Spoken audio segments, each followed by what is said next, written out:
Chapter 15. Where does something that big go?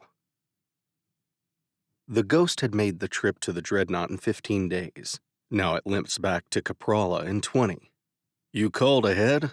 Will asks, turning to Prithia, who's sitting at one of the stations on the bridge. I did. The tech team is waiting. Same pad you landed on the last time. Awesome, thanks. How long? Will doesn't look up from his controls as the Ghost approaches the planet. No idea, she shrugs. They'll have to assess the damage. Will sighs. Yeah, fair enough. Hopefully our on-site repairs help speed things along. From her station, Zephyr says, Now that we're close enough, I've accessed the station's network. Prithia, I'll need your credentials. The short Pelorian walks over to her friend and types something into the console. On the primary display, the approaching planet is replaced with long-range sensor feeds. Prithia points to one. There, that's the one I sanctioned with the Dreadnought data. The screen changes to show the nebula where the Dreadnought had been. It's gone, Will says, turning to the others. Yes, that does appear to be the case, Prithia says, deadpan. Will tuts. I mean, where'd it go? Why or how would I know that? Will tuts again. You're a scientist. Before she can retort, he waves his hand. Any way to try to track it down? If I'm not mistaken, you are also a scientist of a sort, on your world. This time it's Prithia that raises the silencing hand. But yes, maybe. I'll see what I can do. It'll have to wait until we land. Okay, then let's get landed. Will adjusts his controls. The main display switches back to a view of the planet, now looming much larger. Will turns from the window. Below, technicians are crawling over the Ghost. So, how long? He asked Prithia, where she is sitting at a table with Maxim and Zephyr. The chief technician says 10 days. Will lets out a whistle. Well, it could be worse. Damn it, I hate sitting around. Maxim looks around the room. Where's Benny? Zephyr shakes her head. I haven't seen him since we landed. I set him up in the computer science section. Might as well put the little Drennog to work. Prithia smiles. He can offset the expenses I'm racking up fixing the Ghost. Speaking of, Zephyr says, turning to her old friend. What did your superiors say? Prithia lets out a deep breath. They're intrigued and, in no small way, a bit upset also. The repairs to your ship are not cheap, and Karin Raptors aren't exactly made with off-the-shelf parts. Myrta's death isn't exactly something that they can just wave away either. Is there anything we can say or do? Zephyr asks. We'll see. They've approved the repairs to the Ghost in part in appreciation of not losing Zan, Jorlu, and I, and in part because Benny really is quite gifted. Don't tell him that. It'll go to his head, Will says from the window. Any updates on the Dreadnought? Oh yes, I suppose I could have led with that. She looks at Will and continues. We have no idea where it is. She raises her hand to stop his interruption. I had a team review all the long-range data. The ship was, too far away. We never launched a new probe after the first was lost, so nothing was in the area to retask. She shrugs. Shit, that thing could be anywhere, Will says. Returning to the room they share, Maxim turns to his companion. What do you make of all this? Where do you think it went? Zephyr has taken off her jacket and entered the small bathroom.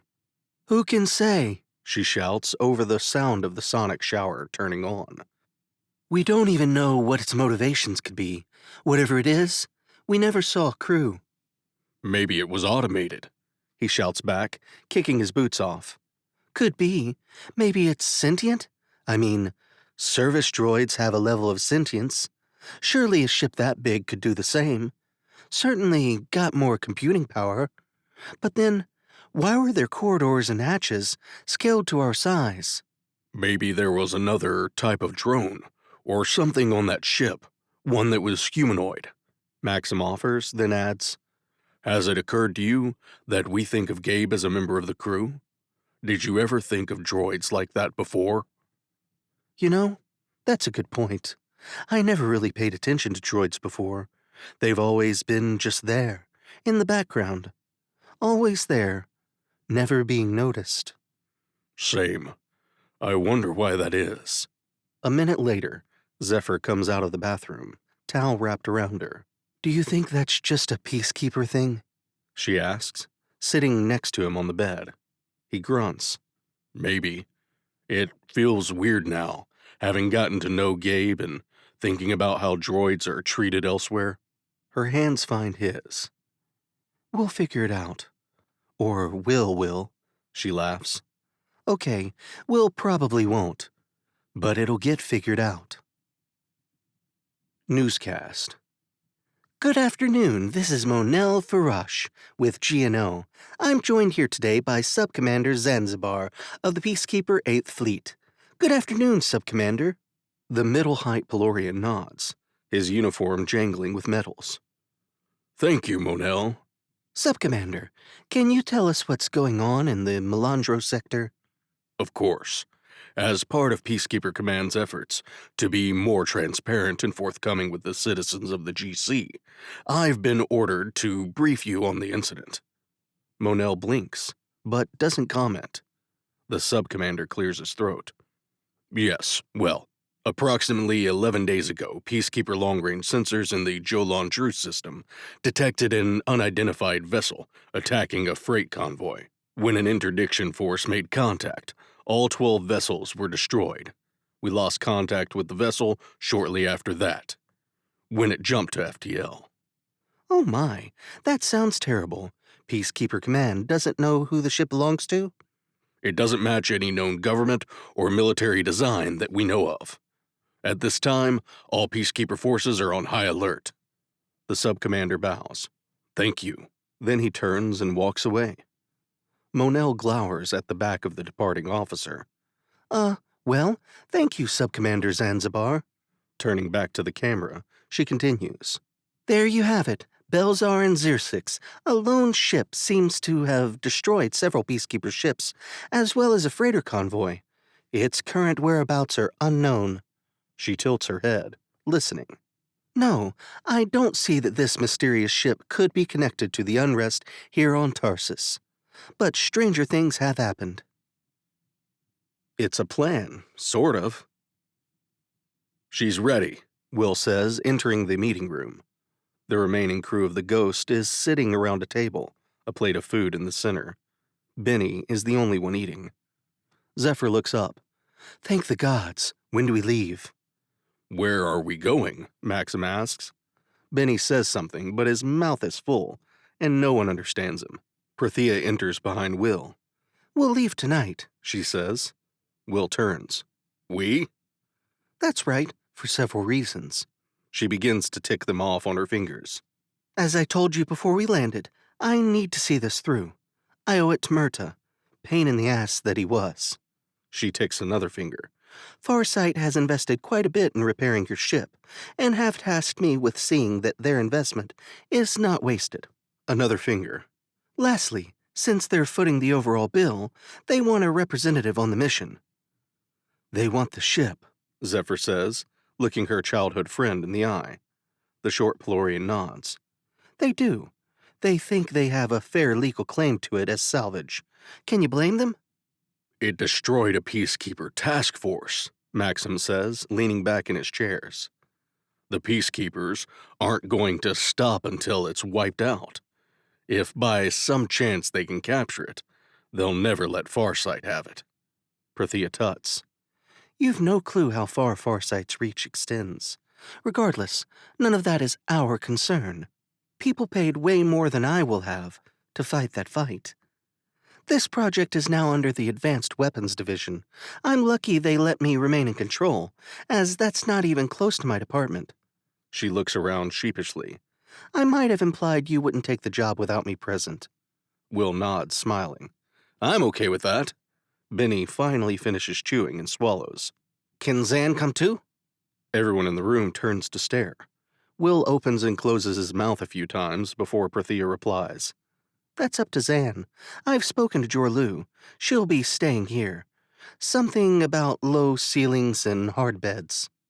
Will can't be sure, but the short Pelorian woman's face seems to be blushing as she looks at Benny. Will clears his throat. Okay, then it's settled. We'll leave tonight. Prithia is with us. This is a far side op. He raises a finger to stop everyone as they're getting out of their seats. We find the ship. We observe. We see what we can see. We're no match for it in a fight. Prithia nods. That's fair. As Benny passes Will, he pokes him in the side. Will, you think Gabe is still alive? Honestly, I don't know, man. I hope so. Once we get closer to that ship, finding him will be your job. Deep inside the Siege Perilous, there is a massive chamber full of damaged drones. Small service drones are scampering around, picking up parts, dragging drones here and there, making repairs, disassembling units too damaged to repair, but which can be used for parts. The small drones look similar to the larger defense models, but are half their size. In the corner sits what is left of Gabe. One leg and 2 arms are missing. The other leg is damaged, and there is a sizable hole in his torso. The right side of his head has a massive dent in it. There's a faint glow still emanating from his still intact left optical sensor. His spark, as Siege Perilous calls it, is now mostly housed in the ship's massive central computer core. The Peacekeeper software he's activated turns out to possess rudimentary intelligence. Despite the ever-present eye of the ship, he's managed to hide much of his work, or distract the ship when hiding isn't an option. Being attacked by a Peacekeeper fleet helped as well. Off to one side of the room, a large hatch opens, and several service drones drag in the remains of some Peacekeeper service droids. Are all the machines in this quadrant like you? The ship asks, dragging Gabe's attention away from the small service drone he's been able to isolate and take control of. The ship so far hasn't noticed that the droid is not responding to its commands. I do not understand the nature of your question. If you mean, do they look like me, then the answer is both yes and no. There are dozens of models. Farsight Corporation produces 22 distinct models of service droid, specifically in the science and engineering specialties. Several smaller firms contribute many other models, from agricultural to low-level maintenance. If you mean, do they share my level of intelligence and software, then also yes and no. As an engineering bot, I have one of the highest levels of sentient intelligence. Other science and engineering models possess similar intelligences. The lower-level models are typically less sentient. And the firewalls you've created, the software that you released into my processors. If he had a head, Gabe would have inclined it at this point. Ah, that is a special case. When your drones took my frame, you may have noticed a device welded to my body. It was installed by a third party, without my consent. I had no knowledge of its purpose or content until recently. That is not normal? It is not. You did not lie. It is phrased both as a statement and a question. Deception is not part of my primary programming. Additionally, I suspect you are gathering droids from the destroyed ships and will be evaluating them shortly. Any deception would be short-lived and serve no real purpose. The Peacekeeper software has finally managed to isolate the small service drone while masking its absence from Siege Perilous. The process is complete, and the drone is entirely under Gabe's control now. You are correct. I have been able to acquire many units from the wreckage of those ships. Most have been too damaged to assimilate, but have been useful as raw materials. Additionally, several others have proven quite valuable. Valuable? Gabe can't imagine the value other engineering and science droids like him could hold. I now know where I must go to complete my mission. After a pause. And that would be? Not something you need to know right now. The pressure of the ship's presence lessens. It has moved to work on other projects. Gabe goes back to working on his own project. The past. The drive south takes far longer than Will's hover cart trip north did, but he and James spend it joking and reminiscing about old times. James filling Will in on all the latest NASA gossip. Will laughs. Really, Jacob? I never would have called that one. James nods and laughs. Right? I don't think anyone saw it coming. Certainly not the gals in the security pool. Broke a lot of hearts that day. They pulled up to the airfield. Gate looks like it's locked, James says. Well, yeah, I didn't pick a place that was exactly a hub of activity. Help me unload the hover cart. Can I fly it? James asks, opening the back of the truck. If you help me load the groceries. James offers his fist. Deal. Will bumps his fist to James's, then hops out of the truck. Moments later, he is sitting in the small craft. It comes to life with a soft whir. So cool, James says, as Will lifts off, flying a few feet off the ground, then hurdles at the old chain-link fence. The gate rips clean off its hinges, with a horrible metallic shriek. Subtle, James shouts. He closes up the truck and steps through the remains of the gate, following Will to the nearest hangar. Getting out of the truck, James points to a hangar. It's in there? Will shakes his head, pointing to a hangar farther back in the field. That one. He sets the hover go-kart down and climbs back into the truck. As James drives toward the designated hangar, Will lifts his wristcom, tapping in a few commands. Okay, it's safe. Safe? James asks, as he helps Will pull one of the large hangar doors open. Will smirks. You think I'd just park I have no idea how much the ghost cost, but you think I'd just leave it sitting here undefended? James shrugs. No? Come on. Will walks into the darkened hangar. Just as James enters, he taps another control on his wristcom. The ghost's floodlights kick on, bathing the entire space in harsh white light. Sweet boneless Christ! James exhales slowly. Right? Will says, arms out, spinning slowly. Take it in. The cargo ramp lowers with a soft thud. Groceries, then tour. Inside, James lowers a bag of groceries to the lounge table. It's like an RV. Dude, it's a warship, Will says, stuffing some of the bacon into the refrigeration unit. With a kitchenette and a lounge, he gestures. Is that a big screen TV? And a bridge, a bunch of living quarters, engineering, and cargo bays, Will scoffs. He waves James on. And a lot of guns. Come on, one more trip. When the groceries are on board, they walk to the bridge. Will gestures to take in the whole room. Don't touch my seat. Actually, don't touch anything. James walks around the space, running his hand along the consoles. This is amazing. And you fly the entire thing yourself? Will nods.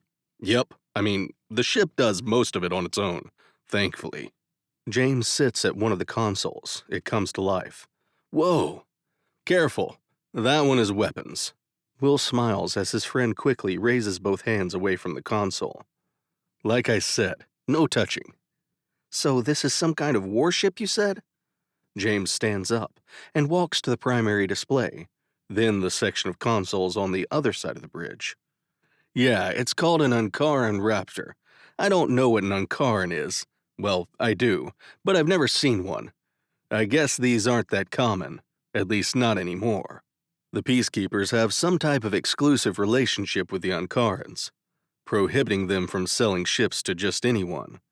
I guess when you're the biggest army in the galaxy, you can do that kind of shit to people. They're that big, huh? James reaches the hatch. Show me engineering. An hour later, Will is walking his friend back down the cargo ramp of the Ghost.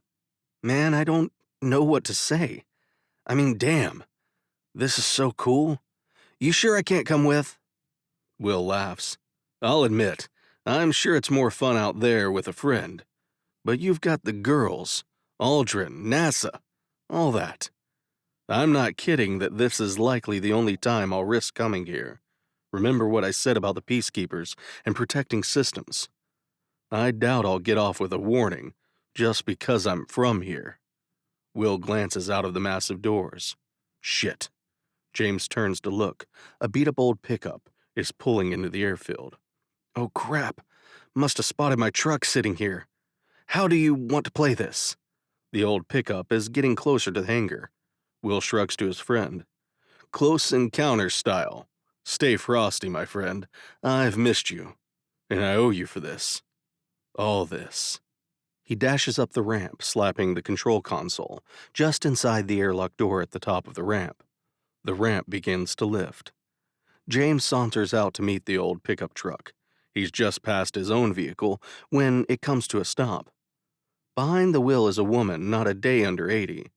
She eyes him suspiciously as she rolls the old window down. What are you doing here? Howdy, ma'am, James replies, walking up to the window. This is private property.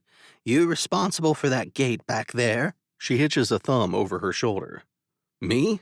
James says, working up his most innocent face. No, that gate was open when I got here. I was just poking around, love old airfields, you know.